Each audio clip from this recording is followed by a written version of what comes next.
Hello class 7th. This is chapter 7, verbs.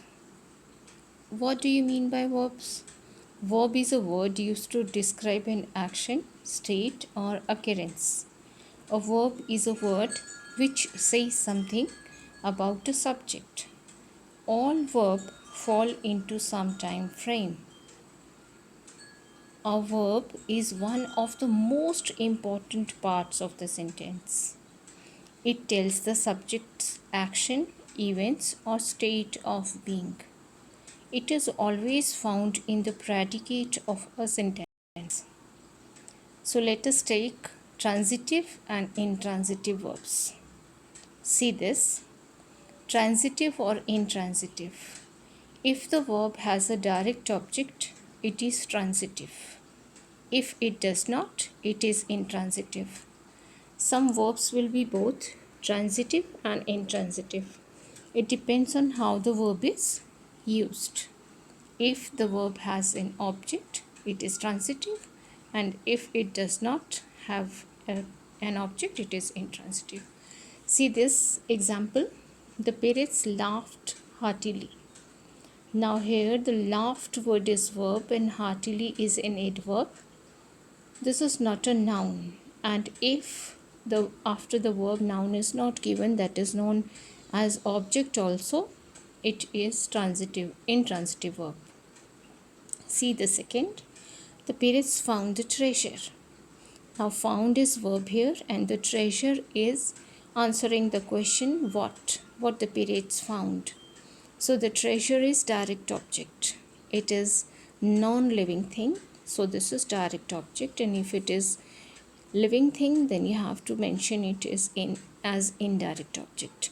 A transitive verb transition to an object to complete its meaning. Does it have a direct object? Only you have to concentrate on this question to find out whether the verb is transitive or intransitive. To determine whether a verb has a direct object, you have to find out the question whom or what after it. So you can easily mention that whether is it a transitive or intransitive verb. See some more examples of intransitive verbs. Mrs. Carper applauded. Here, applauded word is verb, but whom or what, this word verb is not answering whom or what. So there is no word to receive the action of the verb applauded and has no object, direct object. Therefore, applauded is an intransitive verb. See some more examples in transitive verbs. Verb with no object. She hesitated for a moment. They skate beautifully together. The boy is sleeping. The wind blew hard. The spark plugs fired. The water is running. The population grew. All these highlighted words that are in the red ink are verbs, but no object is given after them, so they are known as intransitive verbs. Now see this example. Nomi plays. Plays word is a verb. Nomi plays what or whom, that is not given. No answer is given of this question what or whom. So plays word is an intransitive verb. Dinah is a doctor. Dinah is what or whom? A doctor. So after the verb is, an object is given, that is a doctor. So this is a transitive verb. Some more examples. He sent Robert the letter. The direct object letter, because it is non-living thing, receives the action sent. The indirect object Robert, because it is living thing, is the person to whom the letter is sent. So the sent word is transitive here. Transitive verb. She gave her class the lecture. Now the verb is gave here and her is given, then her class and the lecture. The direct object lecture receives the action gave. The indirect object class is the group to whom the lecture is given. So the word gave is verb and it is a transitive verb.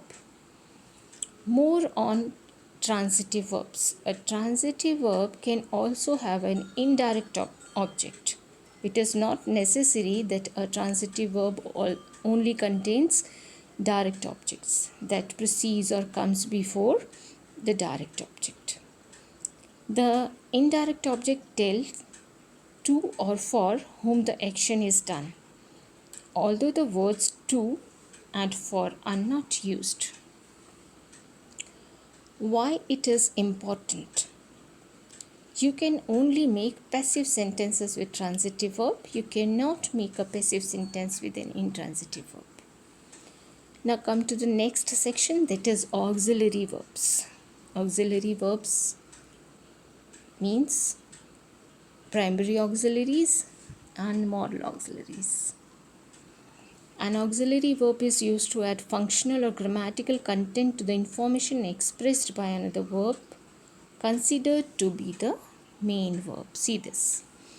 The 23 auxiliary verbs am, is, are, was, were, has, have, had, do, does, did, will, would, shall, should, can, could, may, might, must, be, been, being.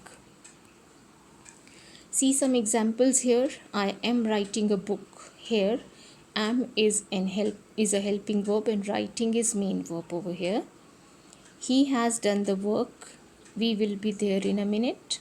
Would you help me with this homework? Can you open the door? Did you visit New York last holiday? Do you like chocolates? They must get there on time. So these all highlighted words are auxiliary verbs. Now come to the next section, regular and irregular verb. Regular verbs are like these: write, wrote, written, speak, spoke, spoken, look, looked. And irregular verbs are the verbs which don't take ed or d. They make their past tense and past participle by a change of vowel or consonant or by both. How? See the examples. Sing, sang, sung, buy, bought. A few verbs like cut, put, shut have only one form. Every verb has three forms: present form, past form, future form. See the examples given here. She sings a song, present form. She sang a song, past form. She has sung a song, past participle. Now see, this is the page of your book. What is a verb? Verb shows action, state of being, position. Now auxiliary verbs are given here. You have to read this. Now one exercise is given. You have to fill this. Now regular and irregular verbs. Now see, some tables are given here. You have to read out and you have to learn this table so that you can easily solve the questions based on the tenses. Now see, suffixes and prefixes are added to the words to make the new words. Now see, language in use oral. There are two words, lay and lie. So don't be confused in that. You have to see the difference. Lay means to place something down and lie to rest. See the second word in this section, that is listen and hear. When we tell you to listen something, you have to pay full attention, and hear means there's no need, you are hearing the things without paying attention. Let us revise. Check out this example. He wrote the manuscript. The verb is wrote. Ask yourself, he wrote what? The manuscript is the direct object. This is a transitive verb. See the second example. The dog shook his tail. We are writing the word his here because for pets we can write his and her, and if it is not a pet you can use it also. The verb is shook. Ask yourself, the dog shook what? Tail is the direct object. That is a transitive verb. See some intransitive verbs. They does not take an object. She sleeps too much. No object is given after the word sleeps. He complains frequently. No object, no noun is given here. That is why sleeps and complains are considered as intransitive verb. Let's practice. Tell me what each sentence is using, a transitive or intransitive verb. Kenny taught the class. Second sentence, he sits around too often. Third, Rob ran the marathon in under 2 hours. Fourth, that boy cries a lot. See the answer first. Kenny taught the class. Taught is verb, the class is an object, so taught is transitive verb. He sits around too often. Sits is verb, but after the word sits, no object is given here, so it is intransitive. Rob ran the marathon in under 2 hours. Ran is a verb and the marathon is an object. So, transitive verb. Ran is a transitive verb. That boy cries a lot. Cry is verb, but no object is given here. After the word cries, this is intransitive. Thank you. Your assignment is you have to read the chapter and you have to learn the tables given here. Thank you.